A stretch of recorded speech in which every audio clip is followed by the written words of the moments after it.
Well, hello, and thanks again for tuning in to CASDA Weekly Update. Today is Monday, April 25th, and it's great to share some of CASDA activities with you. Last week, we had a very busy week with some great conferences, and probably the highlight of the week was our annual meeting, followed by our annual awards dinner last Wednesday. I mentioned that this was upcoming, I mentioned it last week, but now I want to tell you a little bit more about what we do there. As you know, CASDA was incorporated in 1949, and it is governed by a constitution and a set of bylaws, which we follow and occasionally are revised. One of the stipulations in the bylaws is that there'll be an executive committee of 16 individuals, 3 from the university and 13 superintendent representatives from our region. I want to talk a little bit about the executive committee because they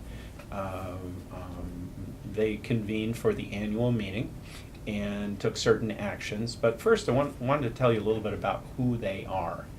For the university, one of the ex officio members is the Dean of the School of Education. It's Dr. Bob Bangert-Drowns at the moment. And also ex officio is the chair of the Educational Administration and Policy Studies Department, Kevin Kinzer. This year,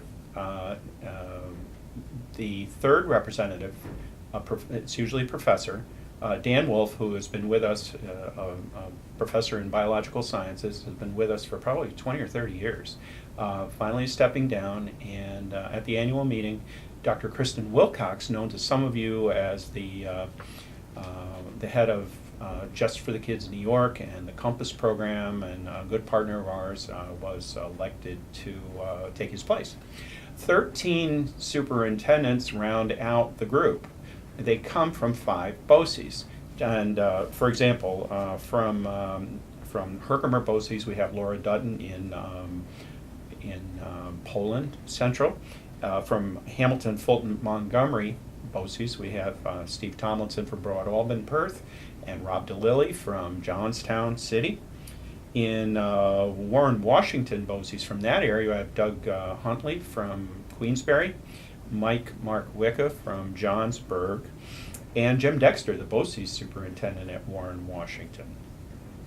From Questar, Maria Suttmeyer, who was our vice chair and next year will be our chair, is from Hudson City Schools. Jim Hoffman, who is cycling off, is from Averill Park, and elected at the annual meeting was Cindy DeDominic, who is from Lansingburg.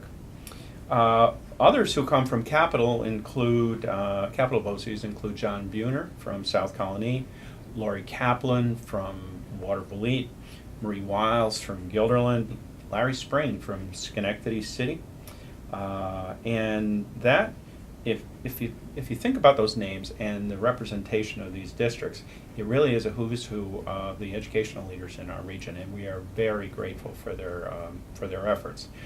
During the annual meeting, we also approved the operating budget for CASDA for next year.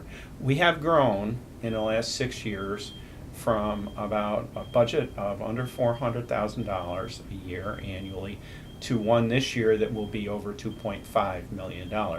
And Terry Brewer did a great job reviewing that and answering questions, and it was subsequently approved.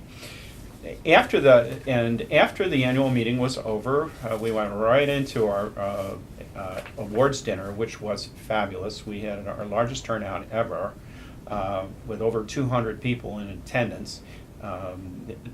This truly is a service event, and it's one that it's probably it's one of the highlights of the year. We recognized Phi Delta Kappa scholarship winners, that is high school seniors who are going into education. We recognized Council of the Year, Principal of the Year, and also Friends of Education, people who, unsung heroes who really make a difference. Among those this year were a cleaner from New Lebanon, the bus company of Hudson City, And the building leadership team in the Montessori school in Albany nominated their principal, Malik Jones.